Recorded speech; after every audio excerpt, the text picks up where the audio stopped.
సంక్షేమ మంత్రం పఠిస్తున్న AP CM Chandrababu అన్ని జిల్లాల్లో తిరుగుతున్నారు.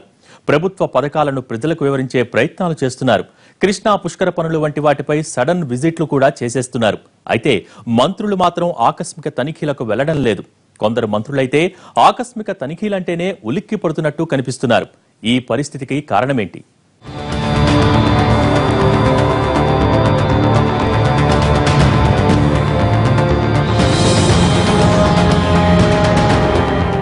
ఆంధ్రప్రదేశ్లో కొన్ని శాఖలకు సంబంధించిన మంత్రులు ఆకస్మిక తనిఖీలు చేపట్టాలంటే కాస్త ముందు వెనక ఆడుతున్నట్లు కనిపిస్తున్నారు. సహజంగా ఆకస్మిక తనిఖీలు చేసే అవకాశం మున్సిపల్, సివిల్ సప్లైస్, వైద్యారోగ్య వంటి వాటితో పాటు వివిధ సంక్షేమ శాఖలకు చెందిన మంత్రులకు ఉంటుంది. ఆయా మంత్రులు సడన్ విజిట్ చేస్తే వాస్తవ పరిస్థితులు అర్థమవుతాయి. దీంతో ప్రజలకు, లబ్ధిదారులకు పూర్తిస్థాయి న్యాయం జరిగే అవకాశం ఉంటుంది.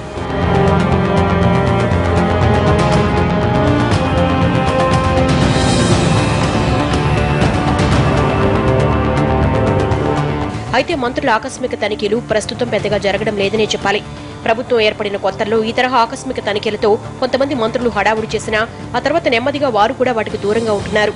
మంత్రుల్లో నిరాసక్తత, నిర్లిప్తత కారణంగానే ఈ తరహా ఆకస్మిక తనిఖీలకు బ్రేక్ పడుతోందా, లేక మరేదైనా కారణం ఉందా అంటే వారిలో కొంత నిర్లిప్తత ఏర్పడినప్పటికీ తెర వెనుక వేరే కారణాలు కూడా ఉన్నాయంటున్నాయి టీడీపీ వర్గాలు.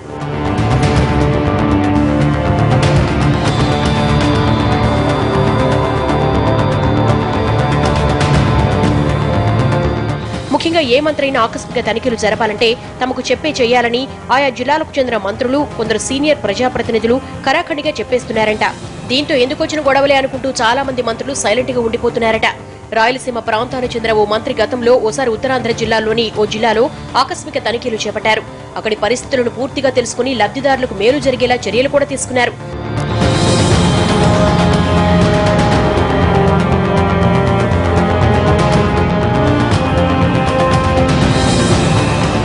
అయితే తనకు చెప్పకుండా తన జిల్లాలో ఎలా తనిఖీలు చేస్తారని సదరు మంత్రిపై పరోక్షంగానూ, జిల్లాకు చెందిన అధికారులపై ప్రత్యక్షంగానూ మండిపడ్డారట ఆ జిల్లాకు చెందిన మంత్రి పుంగవుడు. తనకు తెలియకుండా తతంగం నడిపించినందుకు సదరు అధికారులను సస్పెండ్ చేయాలని కూడా పట్టుబట్టారట. తన ఇలాఖాలోకి వచ్చి ఈ తరహా తనిఖీలు చేపట్టేటప్పుడు ముందస్తు పర్మిషన్ తీసుకోవాలనే దిశగా సదరు ఉత్తరాంధ్ర మంత్రి వ్యవహరిస్తూ ఉండడంతో ఆ ఓవర్ యాక్షన్ చూస్తూ విస్తుపోవడం రాయలసీమ మంత్రి వంతైందట.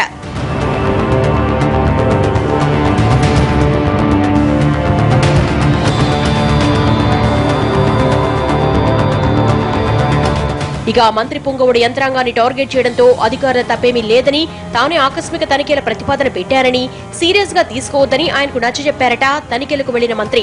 దాంతో ఆ తర్వాత నుంచి ఏదైనా ఆకస్మిక తనిఖీలకు వెళ్లేటప్పుడు అన్ని జాగ్రత్తలు తీసుకుని వెళ్తున్నారట అమాత్యులు. ఇదే తరహా వ్యవహారం ఇంకొందరు మంత్రులకు ఎదురైనట్లు చెప్తున్నారు. ఆ క్రమంలో సదరు జిల్లా నేతలకు సమాచారం ఇచ్చి తనిఖీలకు వెళ్లడమో లేక పూర్తిగా మానుకోవడమో చేస్తున్నారట కొందరు మినిస్టర్లు.